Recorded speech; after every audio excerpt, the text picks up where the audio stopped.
aktres na si Rian Ramos balik NBI. Umaabante sa balita si Abante reporter Ryan Riloban. Abante Radyo Live Report.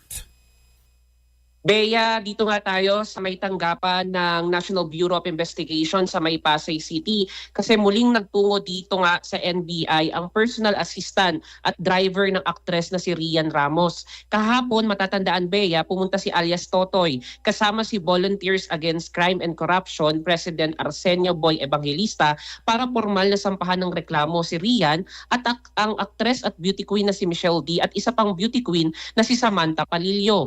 Nakasombrero at nakatakip ng mukha si alias Totoy nang dumating kaninang umaga dito sa NBI kasama ang kanyang kapatid. Dumiretso agad sila sa Homicide Division ng NBI. Ayon sa NBI, kinukunan pa ng mga karagdagang detalye si alias Totoy para magamit sa isinasagawang investigasyon. Nais ng ahensya na maging malinaw ang bawat detalye ng insidente. Sa mga oras na ito, nasa mahigit 2 oras nang kinakausap si alias Totoy ng NBI. Matatanda ang batay sa alegasyon ni alias Totoy ay ikinulong siya at binugbog di umano dahil sa bintang na pagnanakaw ng ampaw na may pribadong larawan. Pero una nang iginiit ng kampo ni Ramos at D na walang nangyaring illegal detention at wala umanong bakas na sinaktan ang driver ni Ramos na posibleng gumaganti umano sa kasong isinampa sa kanya noon. Patuloy naman tayo na humingi ang Abante News na statement mula sa kampo ni Ramos at D.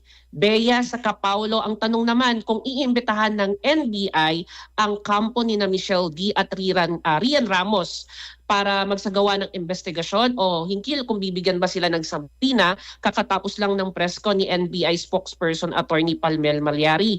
According kay Attorney Malyari ay magagawa muna sila ng investigasyon at posibleng magtungo sila doon sa kondo o lugar kung saan nangyari ang insidente bago nila isagawa nga o itong posibleng pag-imbita sa kampo ni Rian Ramos at Michelle D.